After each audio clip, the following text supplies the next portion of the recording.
എല്ലാവർക്കും നമസ്കാരം.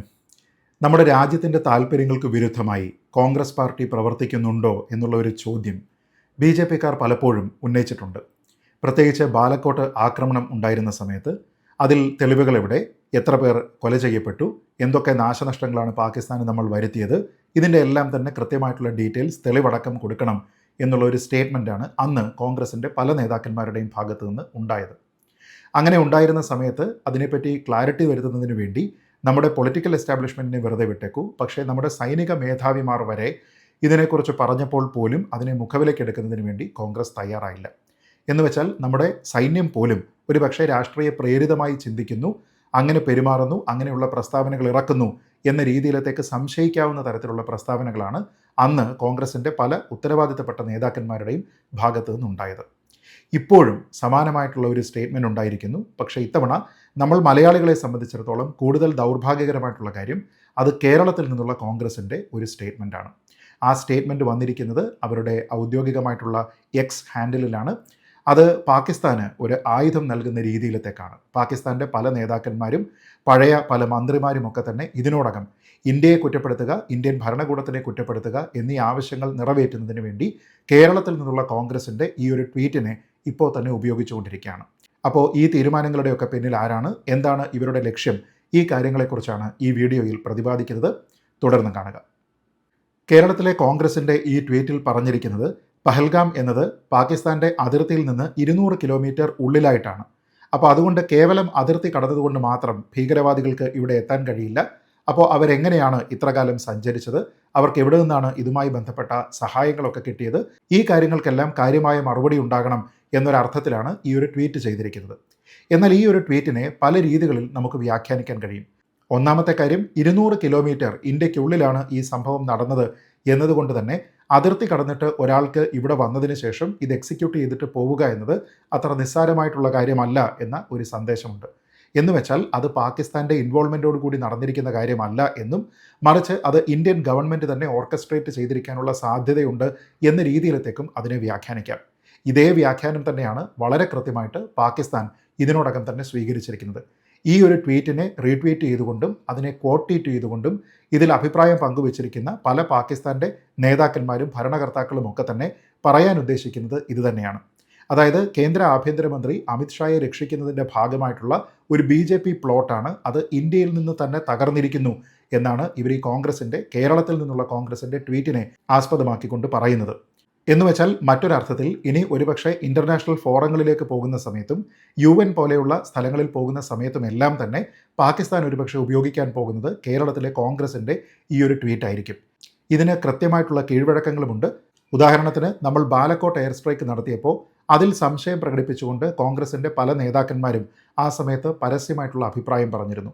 ഉദാഹരണത്തിന് ദിഗ്വിജയ് സിംഗ്, കപിൽ സിബൽ, മനീഷ് തിവാരി, ഈ നേതാക്കന്മാരൊക്കെ തന്നെ എത്ര കാഷ്വാലിറ്റി ഉണ്ടായി, എന്താണ് അവിടെ നടന്നിരിക്കുന്നത്, ഇതിനൊക്കെ തെളിവെന്താണ് എന്നൊക്കെ സംശയം പ്രകടിപ്പിച്ചുകൊണ്ട് പരസ്യ പ്രസ്താവനകൾ അന്ന് നടത്തിയിരുന്നു. ഇതേ പരസ്യ പ്രസ്താവനകളെയാണ് UN ഉൾപ്പെടെയുള്ള പല ഇൻ്റർനാഷണൽ ഫോറങ്ങളിലും പാകിസ്ഥാൻ ഉപയോഗിച്ചതും ഇന്ത്യക്കെതിരെ ആർഗ്യൂ ചെയ്യുന്നതിന് വേണ്ടി വളരെ ഫലപ്രദമായിട്ട് കൈകാര്യം ചെയ്തതും. ഉദാഹരണത്തിന് അന്നത്തെ കാലത്ത് പാകിസ്ഥാൻ്റെ വിദേശകാര്യമന്ത്രിയായിരുന്ന Shah Mehmood Qureshi UN human rights കൗൺസിലിൽ സംസാരിക്കുന്ന സമയത്ത് ഈ 3 കോൺഗ്രസ് നേതാക്കന്മാരുടെ ട്വീറ്റുകൾ, അവരുടെ പരസ്യമായിട്ടുള്ള അഭിപ്രായങ്ങൾ, ഇതൊക്കെയാണ് അന്ന് ഷെയർ ചെയ്തതിന് ശേഷം നോക്കൂ, ഇന്ത്യയിൽ നിന്ന് തന്നെ ഈ ഒരു അറ്റാക്കിന് മേൽ വലിയ രീതിയിലത്തേക്കുള്ള സംശയം നിലനിൽക്കുന്നുണ്ട് എന്ന രീതിയിലത്തേക്ക് സമർത്ഥിക്കാനായിട്ട് ശ്രമിച്ചത്. പാകിസ്ഥാൻ്റെ UN അംബാസിഡറായിരുന്ന മലീഹ ലോധി ഇന്ത്യക്കെതിരെ ആ സമയത്ത് സ്റ്റേറ്റ്മെൻറ്റ് ഇറക്കുന്നതിനും ഉപയോഗിച്ചിരുന്നത് ഇതേ പ്രസ്താവനകൾ തന്നെയാണ്. അത് UN സെക്യൂരിറ്റി കൗൺസിലായിരുന്നു. കൂടാതെ അക്കാലത്ത് പാകിസ്ഥാൻ്റെ പ്രധാനമന്ത്രിയായിരുന്ന ഇമ്രാൻഖാനും പല അന്താരാഷ്ട്ര കോൺഫറൻസുകളിലും പങ്കെടുത്തുകൊണ്ട് ഈ ഒരു വിഷയത്തിൽ ഇന്ത്യയുടെ പ്രതിപക്ഷം പോലും ഇന്ത്യയുടെ ഔദ്യോഗിക നിലപാടിനൊപ്പമല്ല എന്ന് സമർത്ഥിക്കാനാണ് ശ്രമിച്ചത്. അതുകൊണ്ട് തന്നെ സ്വാഭാവികമായിട്ടും ഇനിയും പാകിസ്ഥാൻ ചെയ്യാൻ പോവുക കേരളത്തിൽ നിന്നുള്ള കോൺഗ്രസിൻ്റെ ട്വീറ്റിനെ ഇൻ്റർനാഷണൽ ഫോറങ്ങളിൽ UN ഉൾപ്പെടെയുള്ള സ്ഥലങ്ങളിൽ കൊണ്ടുപോയി നോക്കൂ, ഇന്ത്യയിലെ ഏറ്റവും പ്രധാനപ്പെട്ട മുഖ്യ പ്രതിപക്ഷ കക്ഷിക്ക് പോലും ഈ ഒരു ആക്രമണത്തിൻ്റെ കാര്യത്തിൽ അതിൻ്റെ പിന്നിൽ പാകിസ്ഥാൻ ഉണ്ടോ എന്ന കാര്യത്തിൽ വലിയ ആശങ്കകളുണ്ട്, അവർക്ക് തന്നെ ഈ വിഷയത്തിൽ ഉറപ്പില്ല, അതുകൊണ്ട് ഇന്ത്യ അകാരണമായിട്ടാണ് പാകിസ്ഥാനെ കുറ്റപ്പെടുത്തുന്നത് എന്ന രീതിയിലത്തേക്ക് പറയാനുള്ള സാധ്യത വളരെ കൂടുതലാണ്. ഇത് ഇത്രത്തോളം പ്രസക്തമാകുന്നത് ഈ സമയത്ത് കോൺഗ്രസിൻ്റെ തന്നെ 2 മുതിർന്ന നേതാക്കളിൽ നിന്നുണ്ടായിരിക്കുന്ന പ്രസ്താവനകൾ മൂലമാണ്. അതിലൊരാൾ കർണാടകയിലുള്ള എക്സൈസ് മന്ത്രിയാണ്. അദ്ദേഹത്തിൻ്റെ പേര് RB തിമ്മപ്പൂർ എന്നാണ്. അദ്ദേഹം പറഞ്ഞിരിക്കുന്നത് അവിടെയുള്ള തീവ്രവാദികൾ ആരും തന്നെ മതം ചോദിച്ചതിന് ശേഷമൊന്നും തന്നെ കൊലപാതകം നടത്തിയിട്ടില്ല എന്നാണ്. എന്ന് വെച്ചാൽ അവിടെ ദൃക്സാക്ഷികളായിരുന്ന, ഇതിൻ്റെ വിക്ടിംസ് ആയിരുന്ന, ഈ ഒരു വലിയ ട്രോമയിൽ കൂടി കടന്നു പോയിരിക്കുന്ന ആൾക്കാരുടെ, ഐ വിറ്റ്നസ് ആയിട്ടുള്ള ആൾക്കാരുടെ സ്റ്റേറ്റ്മെൻറ്റുകളെ പൂർണ്ണമായും ഡിസ്ക്രെഡിറ്റ് ചെയ്തുകൊണ്ട് അവർ നുണ പറയുകയായിരുന്നു എന്ന അർത്ഥത്തിൽ ഇദ്ദേഹം പറയുന്നത് അങ്ങനെ ഒരു സ്റ്റേറ്റ്മെൻറ്റ് ഉണ്ടാകേണ്ടുന്ന യാതൊരു വിധത്തിലുള്ള സാഹചര്യവുമില്ല, അങ്ങനെ ഒരു ഇൻഫർമേഷനും ഇതുവരെ ഉണ്ടായിട്ടില്ല, മതം ചോദിച്ചതിന് ശേഷമാണ് ഈ കൊലപാതകങ്ങൾ ഉണ്ടായത് എന്ന രീതിയിലത്തേക്കുള്ള ഒരു പ്രശ്നമേ അവിടെ ഉണ്ടായിട്ടില്ല എന്നാണ് അദ്ദേഹം പറയുന്നത്. ഇനി അഥവാ അങ്ങനെ ആരെങ്കിലും മതം ചോദിച്ചതിന് ശേഷമാണ് ഈ കൊലപാതകം നടത്തിയിരിക്കുന്നത് എങ്കിൽ അതിനെ രാഷ്ട്രീയമായിട്ട് ഉപയോഗിക്കാൻ സാധ്യതയുള്ളതുകൊണ്ട് അതിനെക്കുറിച്ച് നമ്മൾ ചർച്ച ചെയ്യേണ്ട എന്നാണ് അദ്ദേഹത്തിൻ്റെ അഭിപ്രായം. നോക്കുക, എത്രത്തോളം മനുഷ്യത്വ വിരുദ്ധമായിട്ടുള്ള ഒരു പ്രസ്താവനയാണിത്.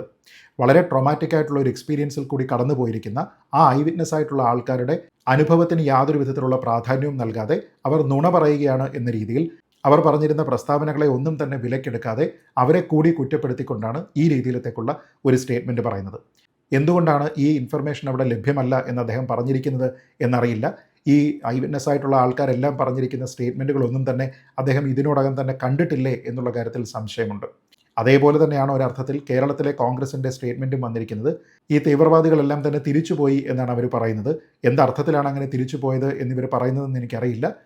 അങ്ങനെ എന്തെങ്കിലും ഒരു ഇൻഫർമേഷൻ അവർ തിരിച്ചു പോയതുമായി ബന്ധപ്പെട്ട് കോൺഗ്രസിന് കിട്ടിയിട്ടുണ്ടോ എന്നും നമുക്കറിയില്ല. എന്നിട്ടും ഈ രീതിയിലത്തേക്കുള്ള അബദ്ധ പ്രസ്താവനകൾ യാതൊരു വിധത്തിലുള്ള ഉത്തരവാദിത്വമില്ലാതെ സീറോ അക്കൗണ്ടബിലിറ്റിയിൽ വെറുതെ അങ്ങ് അടിച്ചു വിടുകയാണ് കോൺഗ്രസ് ചെയ്യുന്നത്.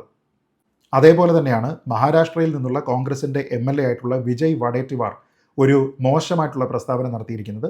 അദ്ദേഹം പറയുന്നത് ഇങ്ങനെ മതം ചോദിച്ചതിന് ശേഷം കൊലപ്പെടുത്തുക, ഇങ്ങനെയൊക്കെ കാര്യങ്ങൾ ചെയ്യുന്നതിന് വേണ്ടിയിട്ട് തീവ്രവാദികൾക്ക് അതിനൊക്കെയുള്ള സമയമുണ്ടോ എന്നാണ്. അതായത് ഈ ദൃക്സാക്ഷികളായിട്ടുള്ള ആൾക്കാർ പറഞ്ഞിരിക്കുന്ന എല്ലാ പ്രസ്താവനകളെയും അവരുടെ വളരെ മൃഗീയമായ അനുഭവത്തിനെയും ഒക്കെ തന്നെ ഡിസ്ക്രെഡിറ്റ് ചെയ്തുകൊണ്ട് യാതൊരു വിധത്തിലുള്ള സെൻസിറ്റിവിറ്റിയും അതിനോട് കാണിക്കാതെ അവർ പൂർണ്ണമായും നുണ പറയുകയാണ് എന്ന അർത്ഥത്തിൽ തീവ്രവാദികൾക്ക് ഇതിനൊക്കെ എവിടെയാ സമയം എന്ന് വളരെ കാഷ്വലായിട്ടുള്ള ഒരു പ്രതികരണമാണ് കോൺഗ്രസിൻ്റെ മഹാരാഷ്ട്ര MLA ഭാഗത്തു നിന്ന് ഉണ്ടായിരിക്കുന്നത്. തീവ്രവാദികൾക്ക് ജാതിയും മതവും ഒന്നുമില്ല എന്നും ഈ പറയുന്ന പോലെയുള്ള സംഭവങ്ങളൊന്നും തന്നെ അവിടെ നടന്നിട്ടില്ല എന്ന് മറ്റുള്ള ആൾക്കാരും പറയുന്നുണ്ട് എന്നും അദ്ദേഹം പറയുന്നുണ്ട്. ആരാണ് ഇദ്ദേഹം ഈ പറയുന്ന മറ്റുള്ള റിലയബിൾ ആയിട്ടുള്ള ആൾക്കാർ എന്ന് നമുക്ക് മനസ്സിലാകുന്നില്ല. കാരണം നമ്മൾ കണ്ടിരിക്കുന്ന സ്റ്റേറ്റ്മെൻറ്റുകളൊക്കെ തന്നെ പറഞ്ഞിരിക്കുന്നത് പഹൽഗാമിൽ ഉണ്ടായിരുന്ന വിനോദസഞ്ചാരികളാണ്. അവർ ഒരേ ഭാഷ സംസാരിക്കുന്ന ആൾക്കാരല്ല, അവർ ഒരേ സംസ്ഥാനത്ത് നിന്ന് വരുന്ന ആൾക്കാരല്ല, ഒരുപക്ഷെ വ്യത്യസ്തമായിട്ടുള്ള പ്രത്യയശാസ്ത്രങ്ങളും ആശയങ്ങളും ഒക്കെയുള്ള മനുഷ്യരായിരിക്കും. ഈ ആൾക്കാരെല്ലാവരും തന്നെ അവിടെ വിനോദസഞ്ചാരത്തിനെത്തുന്നു. അതിൽ ഹിന്ദുക്കളായിട്ടുള്ള ആൾക്കാർക്ക് മേൽ ഇത്തരത്തിലുള്ള ക്രൂരകൃത്യം നടക്കുമ്പോൾ അതിനെക്കുറിച്ച് വളരെ കൃത്യമായിട്ട് അവരുടെ എക്സ്പീരിയൻസ് ഇവരെല്ലാവരും തന്നെ പറയുന്നത് ഒരേ നറേറ്റീവിലാണ്. അതായത് മതം ചോദിച്ചതിന് ശേഷമാണ് ഈ കൊലപാതകം നടന്നത് എന്നും ചില ആൾക്കാരുടെ പേരുകളിൽ നിന്ന് അവരുടെ മതം ഐഡൻറ്റിഫൈ ചെയ്തുവെന്നും ചില ആൾക്കാരോട് അത് വളരെ കൃത്യമായിട്ട് എക്സ്പ്ലിസിറ്റായിട്ട് ചോദിച്ച് മനസ്സിലാക്കിയെന്നും കലിമ ചൊല്ലാനായിട്ട് ചില ആൾക്കാരോട് ആവശ്യപ്പെട്ടുവെന്നും മതത്തിൻ്റെ അടിസ്ഥാനത്തിൽ വെവ്വേറെ ഗ്രൂപ്പുകളായിട്ട് നിൽക്കാനായിട്ട് ആവശ്യപ്പെട്ടുവെന്നും ഒക്കെയാണ് അവർ പറഞ്ഞിരിക്കുന്നത്. അപ്പോൾ കൃത്യമായിട്ടുള്ള ഒരു സ്ക്രിപ്റ്റിൻ്റെ അടിസ്ഥാനത്തിലൊന്നുമല്ല അവർ പറഞ്ഞിരിക്കുന്നത്, മറിച്ച് അവരുടേതായിട്ടുള്ള ജീവിതാനുഭവമാണ്. ആ ജീവിതാനുഭവത്തിന് പുല്ലുവില കൽപ്പിച്ചുകൊണ്ട് അവർ പറയുന്ന കാര്യത്തിനെ പൂർണ്ണമായും അവിശ്വസിച്ചുകൊണ്ട് തങ്ങളുടേതായിട്ടുള്ള ഒരു പൊളിറ്റിക്കൽ പ്രൊപ്പഗണ്ട നടപ്പാക്കുന്നതിന് വേണ്ടിയിട്ടാണ് ഈ കർണാടകത്തിൽ നിന്നുള്ള മന്ത്രിയും മഹാരാഷ്ട്രയിൽ നിന്നുള്ള MLAയും ഒക്കെ തന്നെ ശ്രമിക്കുന്നത്. ഇവരെ കുറ്റപ്പെടുത്തുന്നതിന് വേണ്ടിയിട്ട് കോൺഗ്രസ് ഇതുവരെ തയ്യാറായിട്ടില്ല. മറിച്ച് ഇത് വിവാദമായപ്പോൾ കോൺഗ്രസിൻ്റെ ഒരു പ്രസ്താവന വന്നിരിക്കുന്നത് കോൺഗ്രസിൻ്റെ ഈ വിഷയത്തിലെ അഭിപ്രായം പറയുന്നത് അവരുടെ ദേശീയ അധ്യക്ഷൻ മല്ലികാർജ്ജുൻ ഖാർഗെയും ലോക്സഭയിലെ പ്രതിപക്ഷ നേതാവ് ശ്രീ രാഹുൽ ഗാന്ധിയും ആയിരിക്കും എന്ന് മാത്രമാണ്. എന്നാൽ ഇത്രത്തോളം ദേശവിരുദ്ധമായിട്ടുള്ള മനുഷ്യത്വ വിരുദ്ധമായിട്ടുള്ള പ്രസ്താവനകൾ നടത്തിയിരിക്കുന്ന നേതാക്കന്മാർക്കെതിരെ യാതൊരു വിധത്തിലുള്ള പ്രസ്താവനകളോ നടപടികളോ കോൺഗ്രസിൻ്റെ ഭാഗത്തു നിന്ന് ഇതുവരെയും ഉണ്ടായിട്ടുമില്ല. ഇതുകൂടാതെയാണ് തീവ്രവാദത്തിനെതിരെ ഇന്ത്യ ഈ സമയത്ത് ഒരു ആഗോളമായിട്ടുള്ള സമവായത്തിന് ശ്രമിക്കണം തുടങ്ങിയ പ്രസ്താവനകളൊക്കെ തന്നെ കോൺഗ്രസിൻ്റെ മനീഷ് തിവാരി പോലെയുള്ള നേതാക്കന്മാരുടെ ഭാഗത്തു നിന്നുണ്ടാകുന്നത്. ഒരുപക്ഷെ ഒരു വലിയ യുദ്ധത്തിലേക്ക് പോകാവുന്ന തരത്തിലുള്ള ഏകപക്ഷീയമായിട്ടുള്ള നിലപാടുകൾ നമ്മൾ സ്വീകരിക്കരുത് എന്നൊക്കെയാണ് അദ്ദേഹം പറയുന്നത്. കോൺഗ്രസിൻ്റെ P ചിദംബരത്തിൻ്റെ സ്റ്റേറ്റ്മെൻറ്റ് നോക്കുക. ഈ സമയത്ത് നമ്മൾ മസിൽ ഫ്ലെക്സ് ചെയ്യുന്നതിന് മുമ്പ് ഇൻട്രോസ്പെക്റ്റ് ചെയ്യണം. നമുക്ക് എന്താണ് വീഴ്ച സംഭവിച്ചിരിക്കുന്നത്, ഈ കാര്യമാണ് ചിന്തിക്കേണ്ടത്. അതല്ലാതെ നമ്മളിവിടെ മസിൽ ഫ്ലെക്സ് ചെയ്തിട്ട് നമ്മൾ ആരാണ് എന്ന് പാകിസ്ഥാനെ അറിയിക്കാൻ പോവുകയല്ല വേണ്ടത് എന്നാണ് പറയുന്നത്. പാകിസ്ഥാനെ തിരിച്ചടിച്ചാൽ ഇവർക്കൊക്കെ എന്താണ് പ്രശ്നം എന്നെനിക്ക് മനസ്സിലാകുന്നില്ല. ഈ സുരക്ഷാ വീഴ്ച ഉണ്ടായിട്ടുണ്ടെങ്കിൽ അത് പരിശോധിക്കുക എന്ന് പറയുന്നത് എൻറ്റയർലി ഡിഫറൻ്റ് ആയിട്ടുള്ള ഒരു പ്രോസസ്സാണ്. അതിനർത്ഥം അത് മാത്രം നോക്കി ഇവിടെ ഇന്ത്യ ഇരുന്നാൽ മതി, മറിച്ച് തിരിച്ചടിക്കേണ്ട എന്നല്ല. അപ്പോൾ ഇത്രത്തോളം എക്സ്പീരിയൻസ് ഉള്ള ഈ നേതാക്കന്മാരൊക്കെ തന്നെ എന്തിനാണ് ഇങ്ങനെ വളരെ അപ്പോളജിസ്റ്റുകളെ പോലെ തന്നെ പെരുമാറുന്നത് എന്നെനിക്ക് മനസ്സിലാകുന്നില്ല. ഇതിലേറ്റവും കൗതുകകരമായി തോന്നിയത് ദിഗ്വിജയ് സിംഗിനെ പോലെ ഒരു മുതിർന്ന കോൺഗ്രസ് നേതാവിൻ്റെ ഭാഗത്തു നിന്നുണ്ടായിരിക്കുന്ന പ്രസ്താവനയാണ്. അദ്ദേഹം പറയുന്നത് നമ്മൾ ഡിപ്ലോമാറ്റിക് ആയിട്ടുള്ള ഡയലോഗിലൂടെ, നയപരമായിട്ടുള്ള ചർച്ചകളിലൂടെയാണ് ഈ വിഷയം പരിഹരിക്കേണ്ടത് എന്നാണ്. അതായത് തീവ്രവാദികൾക്ക് ക്രോസ് ബോർഡർ ടെററിസം എത്ര വേണമെങ്കിലും നടത്താം, ഇവിടെ വന്ന ആൾക്കാരെ മതത്തിൻ്റെ അടിസ്ഥാനത്തിൽ കൊല ചെയ്യാം, പക്ഷേ നമ്മൾ അഹിംസ വിട്ട് ഒരു കളിക്കും പോകാൻ പാടില്ല.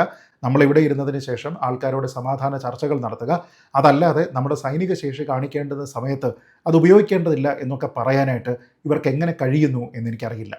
എന്തായാലും നമ്മുടെ രാജ്യം വളരെ കൃത്യമായിട്ട് ഈ തീവ്രവാദികളെ ട്രേസ് ചെയ്യുന്നുണ്ട്.